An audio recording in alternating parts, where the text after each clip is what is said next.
किसानों ने गाजीपुर बॉर्डर पर फ्लाईओवर के नीचे की सर्विस रोड वाले हिस्से को खोल दिया है, जो कि रोड गाजियाबाद से दिल्ली की तरफ जाता है। किसानों ने सबसे पहले इसी रास्ते को रोका था। अब किसान सिर्फ ऊपर फ्लाईओवर वाले हिस्से पर बैठे रहेंगे। दरअसल सुप्रीम कोर्ट की तरफ से बार बार किसान संगठनों को रोड ब्लॉक करने को लेकर फटकार लगाई जा रही थी, जिसके कारण अब सर्विस रोड को खाली कर दिया गया। वहीं राकेश टिकैत का कहना है कि हमने कहां रास्ता रोक रखा है, पुलिस ने रास्ता रखा है, हम पूरा रास्ता खोलेंगे, दिल्ली जाएंगे, हमने तो दिल्ली जाना तय कर लिया है।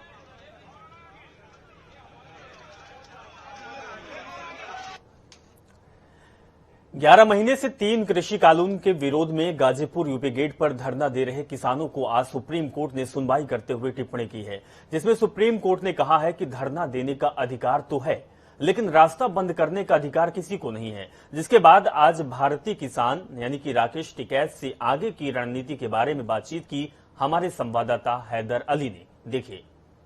3 कृषि कानून के विरोध में गाजीपुर यूपी गेट पर किसान धरना प्रदर्शन कर रहे हैं, जिसमें आज सुप्रीम कोर्ट की टिप्पणी के बाद राकेश टिकैत के द्वारा कुछ तंबू हटाए गए हैं, कुछ पर्दे हटाए गए हैं, जिसके बाद उन्होंने साफ इल्जाम लगाया है कि हमने रास्ते खोल रखे थे, लेकिन रास्ते बंद करने की जो मेन कवायद थी वो दिल्ली पुलिस की थी। हमारे साथ मौजूद हैं राकेश टिकैत जी, जानते हैं उनसे कि आज क्या किया गया और किस लिए किया गया। सर, आज आपने तंबू हटाए हैं और आपका कहना यह है कि ये हमने नहीं बंद करा था रास्ता। ना, हमने तो बंद कर ही नहीं रखा रास्ता तो सरकार ने बंद कर रखा। सरकार खोल ले, उन्हीं की सरकार के ही वो लगे हुए हैं यहाँ पे। हाँ। अगर ऐसा हुआ कि खोल दिए जाते हैं बैरिकेडिंग, तो आप दिल्ली जाएंगे फिर? अरे खुलवा दो तो पहले आगे की क्या प्लान बुझो भाई, प्लान नहीं बतानी चाहिए सबको, आप खुलवा दो पहले उनको। नहीं, सुनने में ये भी आया है कि अगर बैरिकेडिंग खोल दी जाती है तो आप सीधा या तो संसद भवन कूच करेंगे या फिर रामलीला ग्राउंड करेंगे। क्या पता क्या होगा, आप खुलवा दो पहले देखो। संयुक्त मोर्चा से कुछ बातचीत हुई आपकी? हाँ, तो मोर्चा ही तो बातचीत करेगा ना, सब संयुक्त मोर्चा ही बातचीत करेगा। आगे की रणनीति क्या होगी?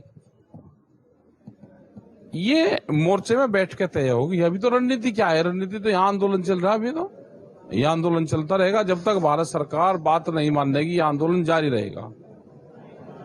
ऐसा सुनने में आया है कि कुछ बातें आपकी लीक हो रही हैं, कुछ वीडियो वायरल हो रहे हैं, जिसमें ये बताया जा रहा है कि आपने रास्ते खोल दिए हैं, बैरिकेडिंग आपने धरना खत्म कर दिया। उनके बारे में क्या कहना चाहते हैं? ये तो गलत है, इस तरह की तो चलती रहेंगी। इनका बहुत बड़ा मीडिया सेल है जो ये काम करता है। हमने रास्ते रोक ही नहीं रखे, पहले से ही कह रहे हम तो भाई। हम तो जब कहेंगे ना कि हमने रास्ते रोक रखे हैं, हमने रास्ते नहीं रोक रखे, रास्ते भारत सरकार ने रोक रखे, हमारे भी रोक रखे, जनता के भी रोक रखे। क्या आपसे दिल्ली पुलिस की कोई वार्ता हुई है किसी बात? हमारी कोई बातचीत नहीं हुई। अच्छा, अगर वो बैरिकेडिंग हटाएंगे तो आप जाएंगे दिल्ली? क्या पता, पहले हटवाओ तो हटवाओ पहले ना। नहीं, मन है क्या दिल्ली जाने? अरे अभी ऐसे ना कहो ना, तो बड़ा फैसले होते हैं। आप पहले हटवाओ उनको, जब बताएंगे। अच्छा, अभी तक कोई एम्बुलेंस वगैरह नीचे आई है? नहीं, आती है, वो यहाँ से निकल जाती है ना, सब जो उनके रास्ते हैं उनसे निकल। अपने रास्ते तो खोल रखे हैं पहले से? हाँ, पहले से खुले हुए रास्ते। तो अब रणनीति थोड़ी सी बता दीजिए आगे क्या हो? नहीं, ये तो आंदोलन चल रहा है भाई, 11 महीने से जो रूटीन में चल रहा है, ऐसे ही चलते रहेंगे। ये थे हमारे साथ राष्ट्रीय प्रवक्ता राकेश टिकैत जी, जो बता रहे थे कि इनका कहना सीधा यही है कि हमने रास्ता नहीं रोका था। हमारे पास पहले भी एम्बुलेंस हमारे यहाँ से गुजर के गई हैं, लेकिन जो रास्ता रोका है वो दिल्ली सरकार ने रोका है, केंद्र सरकार ने रोका है, राज्य सरकार का इसका कोई दखल नहीं है। अब देखना ये होगा, जब दिल्ली सरकार अगर बैरिकेडिंग हटाती है तो किसान क्या दिल्ली कूच करेंगे? ये एक बात बनी हुई है जो अभी तक कोई भी बताने के लिए तैयार नहीं है। पहाड़ों पर हो रही बारिश के चलते शारदा और घाघरा नदी लखीमपुर खीरी कहर बनकर बरपा रही है। जिले की 5 तहसील लखीमपुर सदर, गोला, पालिया, धौरहरा, सिंहासन तहसील के 150 गांव बाढ़ से प्रभावित हैं। सूचना मिलते ही विधायक रोमी साहनी बाढ़ प्रभावित क्षेत्रों में जाकर लोगों से बातचीत की है और प्रशासनिक अधिकारियों के साथ पहुंचे ग्रामवासियों से परेशानियां जानी। साथ ही विधायक ने कहा कि मैं किसी भी व्यक्ति को भूखा नहीं सोने दूंगा। खाने की कोई दिक्कत नहीं आने दूंगा। पूरी विधानसभा में जी मैंने सभी को फोन कर दिया था जी, जो भी मेरे कार्यकर्ता थे, जो भी पार्टी के लोग थे जी, कि आप लोग भोजन की व्यवस्था कराइए, पैसा मैं दूंगा जी जी। पूरी गाड़ी रुपया से भरी है जी, कहिए तो मैं आपको दिखा भी दूँ जी जी। ये झोला भरा है देखिए रुपयों से जी, है ना। तो ये सब गरीबों के लिए ही है जी, ये सब गरीबों के लिए लाया हुआ जी जी जी। चाहे 10 लाख लगे चाहे 1 करोड़ लगे, किसी गरीब को भूखा नहीं सोने दूंगा। प्रगतिशील समाजवादी पार्टी के राष्ट्रीय अध्यक्ष शिवपाल यादव फतेहपुर पहुंचे। वहीं शिवपाल यादव ने आगरा की घटना को लेकर कहा कि पुलिस वालों ने पीट कर सफाई कर्मी को मार डाला है। दरअसल उस घटना में चोरी करने वाला कोई और नहीं बल्कि सफाई कर्मी जीवित रहता तो राज खुल जाता। इस तरीके की बात शिवपाल यादव ने कही है, इसीलिए मार डाला गया। बीजेपी वाले तो वही है, सिर्फ ठोको गोली चलाओ। वहीं अखिलेश पर तंज कसते हुए कहा कि हम सब समाजवादी पार्टी में थे तो पार्टी कितने बुलंदियों में थी, कितने बार सरकार बनी, नेताजी तो 2 बार प्रधानमंत्री बनते बनते रह गए।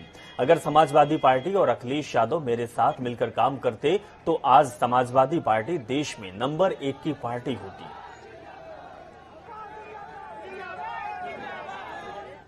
हरदोई में विधानसभा उपाध्यक्ष नितिन अग्रवाल ने विपक्षी दलों को निशाने पर रखा और तंज कसते हुए कहा कि जो दल जातिगत राजनीति कर रहे हैं, जनता उनको नकार रही है।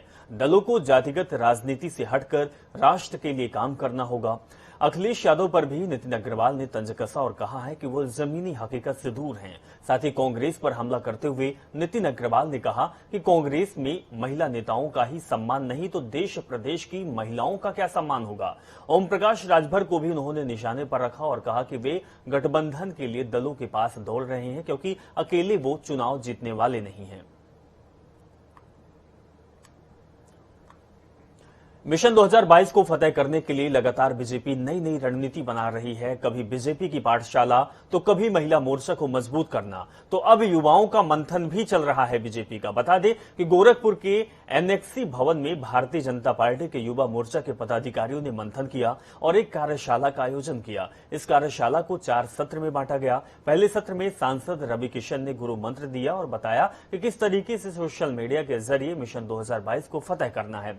इसके साथ ही नोएडा के विधायक राजनाथ सिंह के बेटे पंकज सिंह और शिक्षा मंत्री सतीश चंद्र द्विवेदी ने भाजपा युवा मोर्चा के पदाधिकारियों को पाठ पढ़ाने के लिए बुलाया गया था।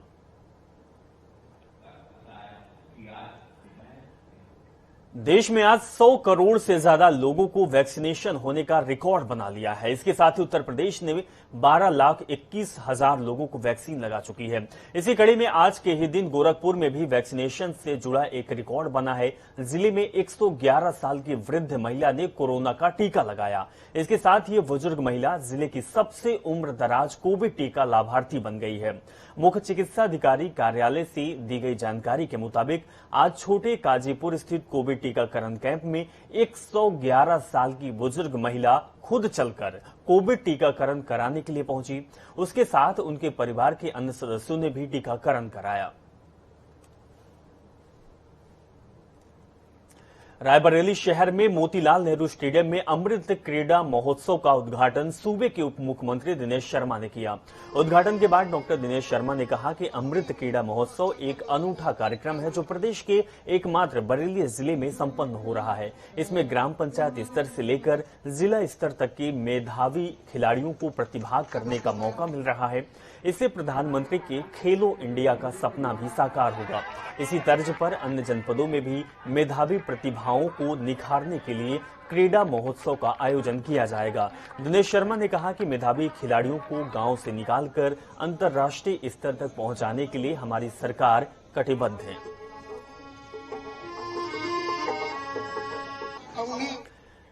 अयोध्या में प्रमुख सचिव पर्यटन और संस्कृति मुकेश मेश्राम पहुंचे हैं। वहीं रामकथा पार्क में आयोजित होने वाले 5वें दीपोत्सव को लेकर डीएम अनुज झा और अन्य अधिकारियों के साथ बैठक की। बताया जा रहा कि आयोजित होने वाले कार्यक्रमों का बिंदुवार ब्यौरा प्रस्तुत किया गया। बता दें कि 3 नवंबर को मुख्य कार्यक्रम है और भगवान श्री राम, माता सीता और लक्ष्मण के साथ अयोध्या पुष्पक विमान से आगमन होगा। साथ ही भगवान श्री राम की अयोध्या में ऋषि मुनियों अनुज, भरत, शत्रुघ्न और इनका स्वागत किया जाएगा। इस पूरे दीपोत्सव में लगभग 9 लाख दिए का प्रकाश तैयार करने का लक्ष्य रखा गया है। सरयू आरती, राम की पौड़ी सहित अन्य स्थल पर दिए गए व्यवस्था होगी और 500 ड्रोन से रामायण कालीन दृश्यों का प्रसारण किया जाएगा। हेलीकॉप्टर से अयोध्या पर पुष्प वर्षा भी होगी। बताया ये भी जा रहा कि विदेशी रामलीला का भी आयोजन होगा। लखनऊ में सहायक शिक्षक भर्ती मामला में SERT कार्यालय पर लाभार्थियों ने जोरदार प्रदर्शन किया है। आपको बता दें कि लाभार्थी पिछले 4 महीने से SCRT कार्यालय के पास पानी की टंकी पर चढ़कर धरना प्रदर्शन कर रहे हैं। लाभार्थियों की मांग है कि सुप्रीम कोर्ट के आदेश का पालन करते हुए सरकार 1,37,000 पदों को पूरा भरे। वहीं आपको यह भी बता दें कि प्रदर्शन के दौरान लाभार्थियों और पुलिस के बीच तीखी नोकझोंक भी हुई, जिस कारण SCRT कार्यालय परिसर में बड़ी संख्या में पुलिस बल तैनात कर दिया गया, जिस दौरान पुलिसकर्मी पानी की टंकी पर चढ़े लाभार्थियों को नीचे उतारने के जद्दोजहद में लगे हुए, लेकिन लाभार्थी नीचे उतरने को तैयार नहीं थे। खबर झांसी से है। झांसी की मऊरानीपुर में BSNL ऑफिस पर भारत सरकार निगम लिमिटेड के नाम एक सिम के नाम पर आधार कार्ड बनाए जा रहे हैं, जहां पर लोगों में सिम और आधार कार्ड के नाम पर बड़ी कालाबाजारी की पोल खोली है। लोगों को गुमराह करके किसी से 200 रुपए तो किसी से 300 रुपए ठगे जा रहे हैं। वह जब इसकी जानकारी आधार कार्ड बनाने वाले कंपनी से ली गई तो उन्होंने बताया कि उनके मालिक ने पैसे लेने के लिए बोला है और वो मालिक के कहने पर लोगों से पैसा वसूल रहे हैं।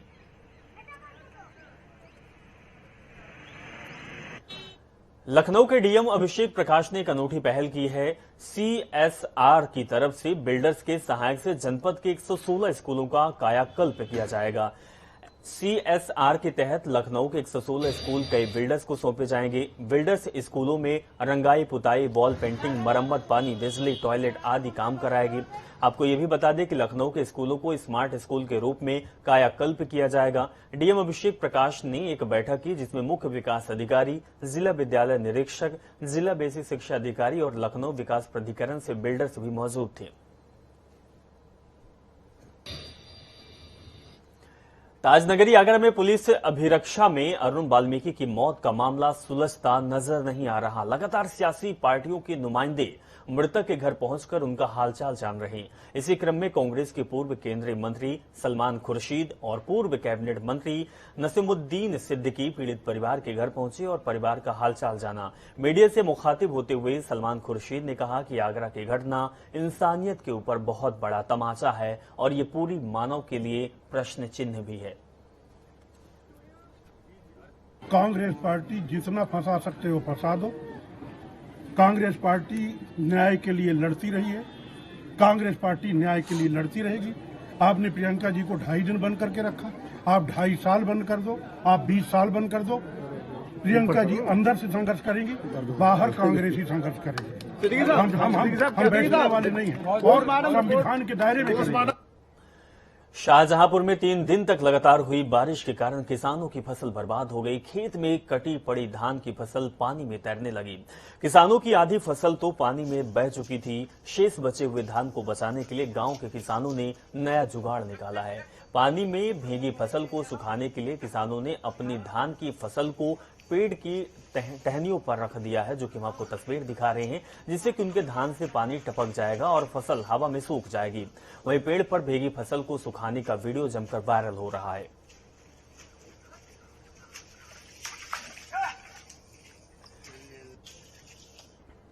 देवभूमि में 3 दिनों से लगातार हो रही बारिश के कारण हालत अस्त व्यस्त है। बारिश के कारण 3 दिनों से जहां केदारनाथ धाम की यात्रा बंद पड़ी है, वहीं बारिश से चुमुंग गांव के जंगल में फंसे लोग अपने परिजनों को कोसी नदी के दूसरे छोर में टकटकी लगाकर देखते हुए नजर आ रहे हैं। आप रिपोर्ट देखिए।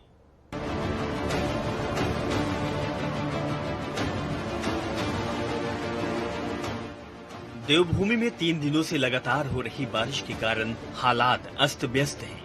बारिश के कारण 3 दिनों से जहां केदारनाथ धाम की यात्रा बंद पड़ी हुई है, वहीं बद्रीनाथ और केदारनाथ हाईवे भी जगह जगह भूस्खलन से बंद पड़े हैं। यात्री जगह जगह फंसे हुए हैं। यात्रियों को बारिश के बीच खुले आसमान में रात गुजारने को मजबूर होना पड़ रहा है। होटल रेस्टोरेंट के रेट दोगुने हो चुके हैं।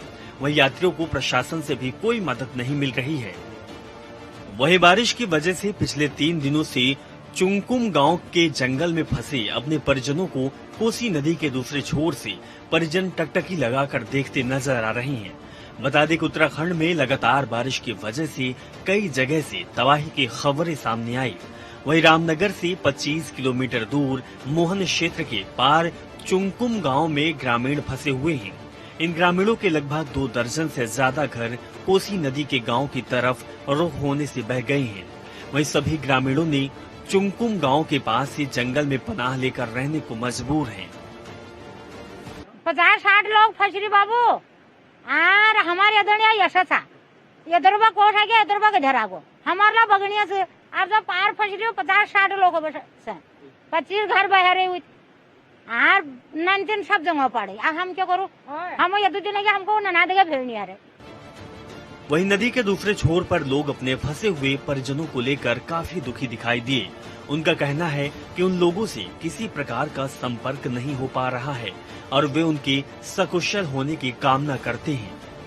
दुखी तो हैं सर, वहाँ पे मम्मी और भैया और बहू और 2 बच्चे फंसे हुए हैं और हम परेशान हैं, उनसे संपर्क नहीं हो पा रहा है और राशन पानी की कोई सुविधाएं नहीं है। वहाँ पे जंगल में तंबू लगा के हाथी शेर का भी खतरा बना हुआ है। संपर्क फोन से संपर्क करने की कोशिश करी मगर वहाँ पे नेटवर्क नहीं आ पा रहा है।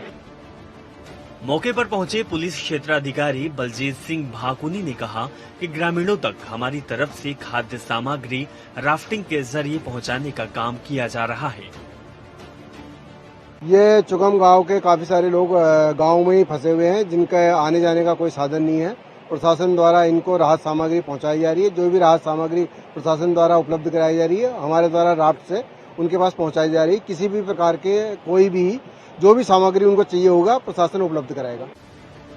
वन ग्राम में कई दशकों से ग्रामीण नदी को पार करके चुंकुम गांव पहुंचते हैं। वहीं जब इन घरों की तरफ कोसी नदी का रुख होने से इन ग्रामीणों के कल दोपहर 2 दर्जन से ज्यादा घर बह चुके हैं।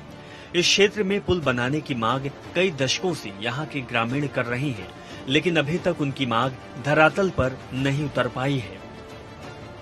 उत्तराखंड में लगातार बारिश के कारण जगह जगह भूस्खलन से मकान टूटने और मार्ग बंद होने की घटनाएं सामने आ रही है। बारिश के कारण कई इलाकों का संपर्क मार्ग भी टूट चुका है तो कई लोगों की आशाएं छिन गए हैं। बेमौसम हुई बारिश से चारों तरफ हाहाकार मचा हुआ है।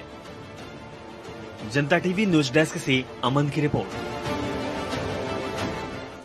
वहीं रामगढ़ के सुकना गांव में बादल फटने के बाद आए मलबे में कई लोग दब गए थे, जिन्हें एनडीआरएफ और एसडीआरएफ की टीम ने 5 शवों को रिकवर किए। 4 लोग अभी भी मलबे में दबे बताए जा रहे हैं, जिसके बाद एनडीआरएफ और एसटीएफ टीम लगातार रेस्क्यू ऑपरेशन चला रही है। आपदा से नैनीताल जिले में अब तक कुल 31 लोगों की मौत हो चुकी है, जिनमें 27 शव अब तक रिकवर किए जा चुके हैं। पुलिस और प्रशासन द्वारा सभी शवों का पोस्टमार्टम कराया जा रहा, साथ ही आपदा पीड़ितों की मदद के लिए सेना के हेलीकॉप्टर भी लगाए गए हैं।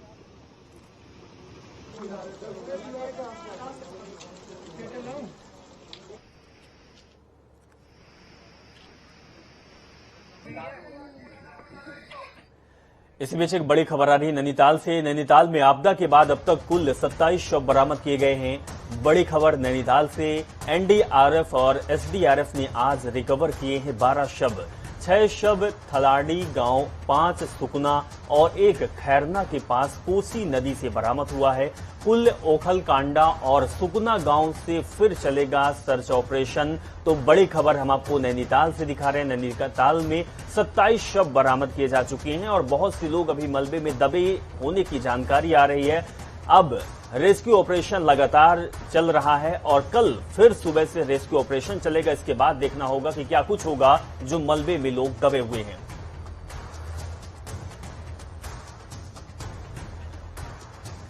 गाजियाबाद में मौसम बदलते ही अस्पतालों में मरीजों की संख्या में काफी इजाफा हो गया। डेंगू के मरीजों का आंकड़ा भी लगातार बढ़ता जा रहा। जिला अस्पताल में डेंगू वार्ड में आने वाले मरीजों के लिए पूरी व्यवस्था की गई। जिले में आंकड़ों के मुताबिक डेंगू के 600 से अधिक मामले पाए गए हैं। रिपोर्ट देखिए आप।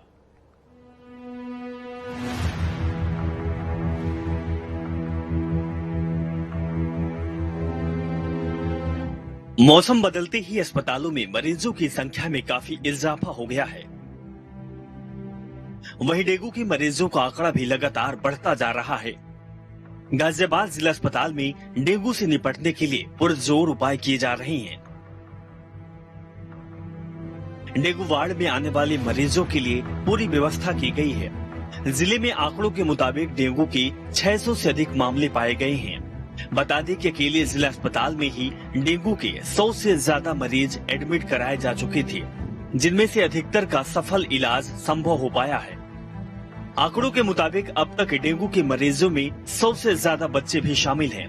अस्पतालों की डेंगू वार्ड के मरीजों को लेकर किसी भी तरह की कोताही नहीं की जा रही है। सबसे अधिक चिंता बच्चों को लेकर ही है। जिला अस्पताल के CMS अनुराग भार्गव का कहना है कि बदलते हुए मौसम के साथ साथ डेंगू के मच्छर से भी बच्चों को बचाने की काफी ज्यादा जरूरत है। उन्होंने बताया कि डेंगू का मच्छर दिन के समय ही हमला करता है, इसीलिए घर में कहीं भी पानी इकट्ठा न होने दें। राहत की बात तो ये है कि अधिकतर मरीजों का सफल इलाज हो रहा है। देखिए, MMG अस्पताल में 30 बेडेड डेंगू वार्ड बना हुआ है और उसमें अभी तक हम लोग 102 मरीजों का इलाज कर चुके हैं और किसी की भी मृत्यु नहीं हुई है और प्लेटलेट्स हमारे पास अवेलेबल हैं। जो भी कुछ मरीज आता है तो उसको हम लोग 4-5 जांचें करा लेते हैं। उसका कॉमन ब्लड काउंट करा लेते हैं, टाइफाइड का करा लेते हैं, मलेरिया का करा लेते हैं, डेंगू का कराते हैं और कोविड का जांच करा लेते हैं। और जब ये सारी जांचें हो जाती है तो हमें बिल्कुल एग्जैक्ट पता लग जाता है कि उस मरीज को क्या है और जिस किसी को जो बीमारी होती है उसका इलाज कराया जाता है। और डेंगू के अभी तक हम लोग 102 मरीजों का इलाज करा चुके हैं। डेंगू का मच्छर जो है दिन में काटता है और मच्छर जो है टाइगर मॉस्किटो कहलाता है, क्योंकि उसके सफेद सफेद धारियां होती हैं शरीर पे। अगर सफेद धारियां मच्छर में आपको दिख रही हैं तो वो बहुत ही ज्यादा इम्पोर्टेंट है। फिर डेंगू का मच्छर जो होता है वो साफ पानी में होता है। लेकिन आखिरकार आप कैसे डेंगू को पहचान सकते हैं? डेंगू के बुखार मच्छर के काटने पर होता है और इसके लक्षण 2 से 3 दिन के अंदर दिखने लगते हैं। डेंगू से इंसान को लगातार बुखार रहता है, आंखें लाल होने लगती है और कुछ लोगों को कमजोरी की वजह से बेहोशी भी छा जाती है। डेंगू बुखार के साथ जिस्म में दर्द रहता है और कई लोगों में देखा गया है कि उन्हें भूख लगनी बंद हो जाती है। डेंगू वार्ड में मरीजों के बेड पर मच्छरदानी का भी अलग से इंतजाम सरकारी अस्पताल में किया गया है। जानकार बताते हैं कि इस तरह का उपाय लोग घरों में भी मच्छर से बचने के लिए कर सकते हैं। ब्यूरो रिपोर्ट, जनता टीवी। चलिए, इस खबर के साथ फिलहाल इस बुलेटिन में बस इतना ही। आप अपना बहुत ख्याल रखिए, खुश रहिए और जनता टीवी देखते रहिए।